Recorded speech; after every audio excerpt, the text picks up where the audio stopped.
Bonjour et bienvenue dans une vidéo un peu particulière. On est dans l'exposition de Manon. Si tu n'as pas suivi, Manon a écrit un livre. Influenceuses sont dangereuses, le livre est son exposition éponyme. Tout à fait, livre que tu peux toujours commander. Je te mets le lien du Instagram de Manon où tu peux lui écrire pour commander le bouquin qui est absolument génial. Et donc Manon a fait une exposition pour présenter ce livre à la population, à la société. Exposition que je trouve magnifique et j'ai proposé à Manon de filmer, de faire, je sais pas, un tour virtuel, une visite virtuelle de l'exposition pour faire des souvenirs, pour les personnes qui m'ont écrit, qui étaient trop déçues que ce soit à Poitiers et de ne pas pouvoir venir, mais aussi pour peut-être des futures personnes qui pourraient vouloir exposer Manon. Enfin voilà, c'est une vidéo un petit peu hybride et j'espère qu'elle va te plaire. Donc Manon va nous faire un petit tour, va nous présenter son exposition, va nous présenter son travail et sa façon de voir son travail.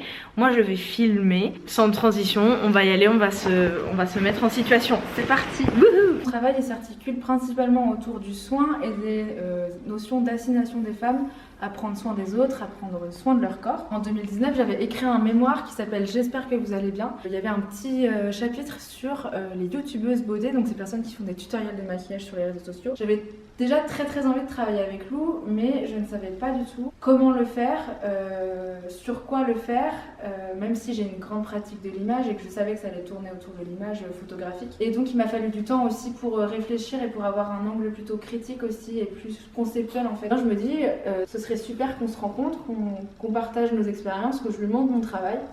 Et donc je lui fais lire mon mémoire et le feeling passe super bien. En 2020, je lui propose, lorsque je postule en résidence d'artiste, de produire en collaboration un livre. Vraiment la jeunesse du projet, à la base on n'est pas du tout sur une exposition. Un livre à la fois sur l'influence, mais aussi un livre qui portraiture Lou. Et donc son personnage et son métier. Donc le livre, il est composé à la fois de beaucoup d'images, mais aussi de textes et de dessins, où je reprends des images qui sont présentes sur les réseaux sociaux de Lou, mais aussi des images que je fais de Lou. Donc ça a aussi été un travail pour Lou de passer de l'autre côté de la caméra, mais du coup de lâcher prise, puisque c'est quelqu'un qui a une grosse emprise sur son image, qui se photographie tous les jours et qui poste tous les jours son image sur les réseaux sociaux. Donc il a fallu faire une sorte de déplacement et un lâcher-prise pour cette influenceuse. Tout à fait. Tout au long du livre, Lou, je l'envisage comme une sorcière moderne, notamment à travers plusieurs chapitres. J'utilise l'image populaire de la sorcière parce que c'est à la fois une figure puissante. Lou utilise son image et son discours, elle s'impose face à une communauté de 20 000 personnes. Et donc la figure de la sorcière, elle est aussi envoûtante, donc puissante et envoûtante. Envoûtante dans le sens où Lou, pour vivre, fait des placements de produits et utilise son image aussi pour nous charmer, pour nous influencer et pour nous envoûter. Donc pour expliquer cela, j'aime bien utiliser cette grande image, notamment pour des personnes qui ne connaissent pas du tout ce que c'est l'influence. Donc là, Lou, elle est en train de travailler. C'est une scène très quotidienne de sa vie d'influenceuse. Elle est dans sa chambre en train de filmer une vidéo sur comment avoir une sexualité quand on a ses règles. Donc sur son lit, on voit un petit carnet parce qu'elle aura bien pris soin de construire, d'écrire et de penser à sa vidéo en amont pour toucher le plus de gens possible et être le plus clair possible. Mais aussi, elle aura un discours qui sera attifé de son expérience personnelle où elle va nous parler de son vécu par rapport à ces sujets-là. Ce qui est intéressant pour moi, c'est que Lou, elle se filme dans un espace qui est hyper intime, qui est attifé de sa personnalité. Il y a sa couette, ses photos au mur. Ici, on voit à l'image qu'elle ne le cadre pas via son appareil photo, mais c'est présent et ça l'est très souvent dans ses vidéos.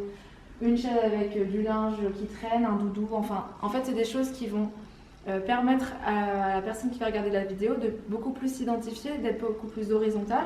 On ne sera pas sur un studio qui est complètement normalisé avec une équipe technique et une image très lisse, mais on sera en fait avec vraiment des choses qui sont empreintes de sa personnalité. C'est ce qui va vraiment faire qu'on va voir Lou comme une grande sœur, et non comme une professionnelle qui est en train de nous parler d'un sujet qui est très cadré et très pensé de façon normalisée en amont. Quand elle produit cette vidéo et qu'elle la met sur les réseaux, on ne peut pas parler de censure, mais on peut parler en tout cas du fait que cette vidéo elle sera pas mise en avant, notamment parce qu'elle parle de sexualité, notamment parce qu'elle parle des règles, et que ce sont des sujets qui sont extrêmement tabous sur les réseaux. Elle ne sera pas forcément monétisée et donc elle ne recevra pas forcément d'argent en produisant ce contenu qui est quand même hyper important pour lorsqu'on parle en fait de déconstruction. Tout au long de la vidéo, Lou elle va porter une culotte menstruelle, donc elle va faire la promotion à la fin de la vidéo.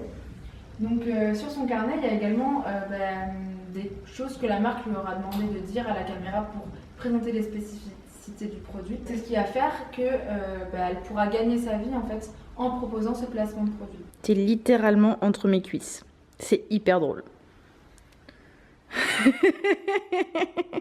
C'est un dos bleu. Est-ce que tu peux expliquer, parce qu'on voit pas forcément à la caméra, ce que c'est qu'un dos bleu? Alors du coup, on est sur une affiche qui est plutôt publicitaire en fait, mais que les photographes utilisent pour faire des très très grands formats. En fait, c'est une image qui a été collée avec du papier peint, avec des raccords. Et c'est une image qui est, qui est très très très grande, de très bonne qualité, et qui donne cette impression de profondeur, notamment avec cette main qui est assez énorme par rapport par exemple au visage et qui donne une impression de perspective. C'est notamment dû au fait que moi, lorsque j'ai présenté ces photographies, réalisé ces photographies, je me suis vraiment, là comme Lou est en train de le faire, je me suis vraiment mis à sa hauteur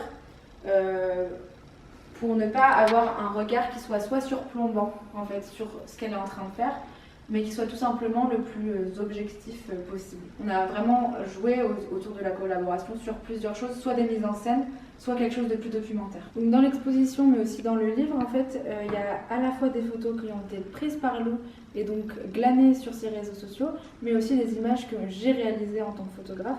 Et c'était hyper important pour moi de les mettre au même plan. C'est-à-dire que là, cette grande image, elle est issue d'un tutoriel que Lou a réalisé pour faire une tarte au citron meringuée. Et ici, c'est une image que moi j'ai réalisée en studio avec Lou. Et donc, en fait, les images que Lou elle poste, ça a été une véritable source d'inspiration parce que je les trouve hyper esthétiques et qu'elles montrent énormément de choses sur notre société et comment aussi les femmes sont perçues sur les réseaux sociaux. C'était important pour moi de mettre tout au même plan et de ne pas hiérarchiser. Moi qui viens du milieu de l'école d'art où on va mettre sur un piédestal une pratique photographique et pas une autre qui va être prise au téléphone par quelqu'un qui n'est pas forcément artiste. Voilà, pour moi, c'était l'idée d'horizontaliser tout ça, puisque la genèse de ce projet et les influenceuses sont dangereuses sont d'abord venues d'un souci d'esthétisme pour les images que je voyais sur les réseaux sociaux et notamment sur les plateformes de Lou. Est-ce que tu peux expliquer comment tu as matérialisé le fait qu'on m'a toujours dans sa poche? Ah, bien sûr, avec plaisir.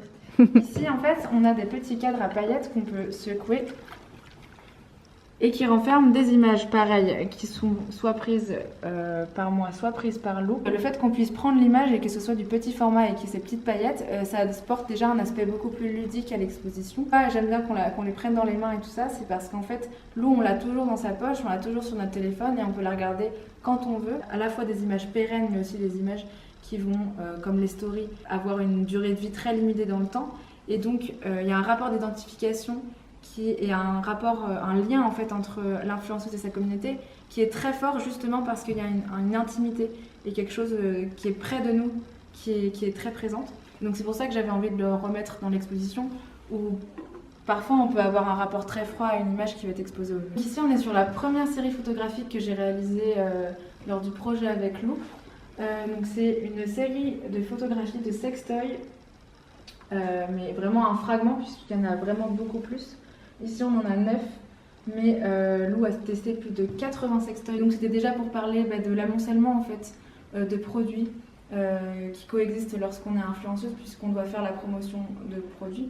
Mais c'est aussi quelque chose qu'on retrouve énormément dans le domestique et qui est très genré chez les femmes, c'est-à-dire qu'on va beaucoup les pousser à consommer. Et en même temps, ces produits-là et ces objets-là, moi je les trouve super intéressants déjà parce qu'ils ont des qualités de design extrêmement marrantes et puis aussi parce que ce sont des objets qui sont vibrants, qui sont lumineux, qui procurent des orgasmes et qui ont des propriétés que je trouve magiques et qui faisaient un beau lien avec la sorcellerie. C'est aussi important pour moi de pouvoir les mettre en scène ici dans une exposition puisque ce sont des objets qui sont énormément tabous, qu'on cache mais pourtant qui existent depuis des millénaires. Et donc c'était important pour moi de les mettre en scène dans une exposition. Je file la caméra à Manon parce que je me dis que maintenant qu'elle a fini son point de vue d'artiste qui a créé cette exposition, j'ai envie de parler de moi, de mon point de vue à moi en tant que profane qui s'est fait pour le coup photographier. Donc je file la caméra à Manon. juste ici. Bonsoir. Moi, en fait, j'ai envie de faire vraiment comme une... Moi, en fait, quand je rentre dans l'expo, je vois le cercle, tu vois, le trajet que les gens font. Et donc, j'ai vraiment cette envie de commencer par ce que je considère le début de cette exposition, même si elle est circulaire et il y a des choses partout. Genre, je sais pas si tu vois derrière moi, mais il y a des dessins en Posca sur les vitres de mes stories. Il y a tous les petits cadres sur les colonnes. Il y a des dessins encore sur toutes les vitres possibles. Moi, j'aime beaucoup quand c'est bien rempli. Et la première photo, c'est celle-ci que je trouve vraiment géniale. C'est la préférée de ma mère, d'ailleurs, faut le dire. Et c'est déjà quand même un incroyable mélange. C'est à la fois la caméra qui est actuellement en train de filmer, c'est Manon qui est en train d'être photographiée. On voit Manon dans la caméra qui est en train de tourner. On dirait aussi que je tiens un sextoy quand même, parce que ce trépied, autant le dire, il ressemble beaucoup à un sextoy. On dirait aussi que je porte une arme, parce que je tiens un truc comme une massue, quoi, comme un marteau. Moi, je trouve que cette photo, elle décrit tellement bien mon métier et comment je le vois. Donc à la fois une arme, un outil de plaisir et un outil pour être vu. Et je trouve que Manon l'a super bien photographié, parce que moi j'aime bien les lignes, je suis quelqu'un de carré, genre j'aime bien quand c'est carré. Le dos bleu de la tarte au citron meringuée, ça, Manon l'a expliqué. Moi j'aime beaucoup cette série de 3 parce que déjà il y a des portraits très beaux de moi et j'aime bien quand je suis jolie sur des photos, ça fait toujours plaisir. Ces 2 portraits je les trouve vraiment magnifiques en termes de lumière, je trouve que Manon elle joue trop bien avec les lumières, avec la façon dont ça arrive sur le visage. J'ai beaucoup aimé qu'elle me demande de faire la tronche parce que je sais super bien faire la tronche et je l'ai réalisée grâce à Manon. Là pour le coup cette photo je fais pas du tout exprès de faire la tronche, je suis en train de travailler. Plus documentaire. C'est une photo plus documentaire, effectivement. Moi, j'étais juste en train de bosser. Et en fait, Manon s'est mis à prendre des photos autour de moi. Je ne comprenais pas ce qu'elle était en train de faire. Et quand j'ai vu le résultat, qu'en fait, moi, je suis là, tu vois, et c'est le reflet de mon visage sur mon téléphone éteint qui est photographié avec le bordel tout autour. Ça, c'est une boîte de sextoy. Ici, on a un bout de mon vision board, mon agenda, mes carnets. Enfin, en fait, on est dans mon bureau. Et je la trouve assez ouf en termes de comment on dit ? Mise en scène ? De cadrage ? De cadrage, tout à fait. Ensuite, celle-ci, une de mes séances photos préférées avec Manon quand même, où elle m'a fait m'accroupir pendant des plombes où j'ai eu trop mal dans la douche et où elle m'a mis de la peinture rouge sur le bras. Et la seule photo qui est ressortie, c'est celle-ci. Non, c'est pas vrai, il y en a une autre dans le livre aussi. Non, mais vraiment, c'était une super séance photo. Moi, je me suis beaucoup amusée. Et enfin, voilà, c'est du sang pailleté.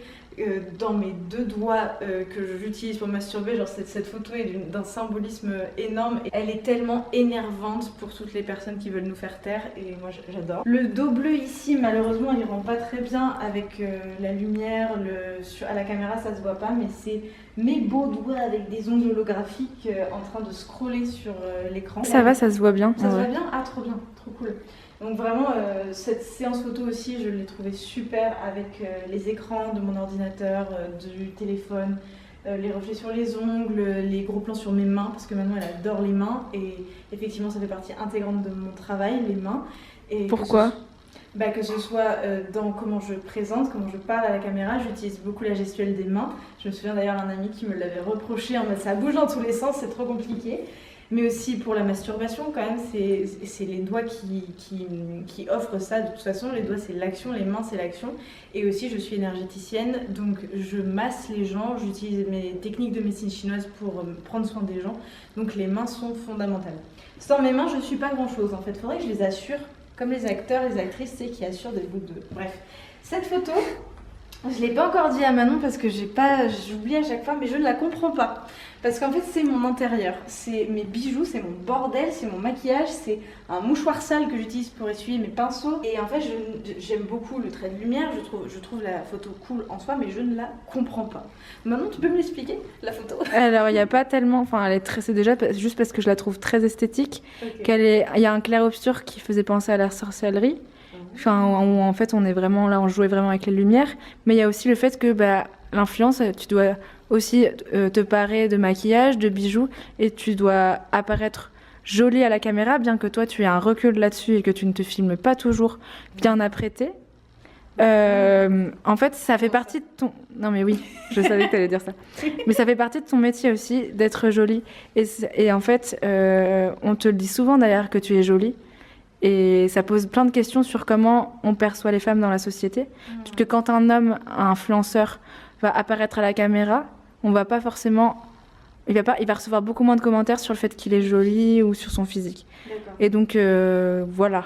Okay. Pour cette image. J'aime bien, ok, j'apprécie, j'accepte cette explication. Ici on a le socle pour présenter le livre parce que donc c'est quand même une exposition qui est pour présenter le livre et non pas un livre qui présente l'exposition. Les expos que j'ai vues dans ma vie c'était l'inverse, on achetait le livre après pour se souvenir de l'exposition. Oui, c'était plus un catalogue d'exposition alors qu'ici on est vraiment sur un livre d'artiste. Ouais, avec beaucoup de textes, avec des choses super intéressantes dedans. Moi vraiment je trouve l'objet magnifique, j'ai eu que des retours positifs. D'ailleurs, j'ai la cousine de Léo qui m'a dit qu'elle faisait une apparition là, voilà, ah, trop bien. qu'il l'a vu en lisant le bouquin.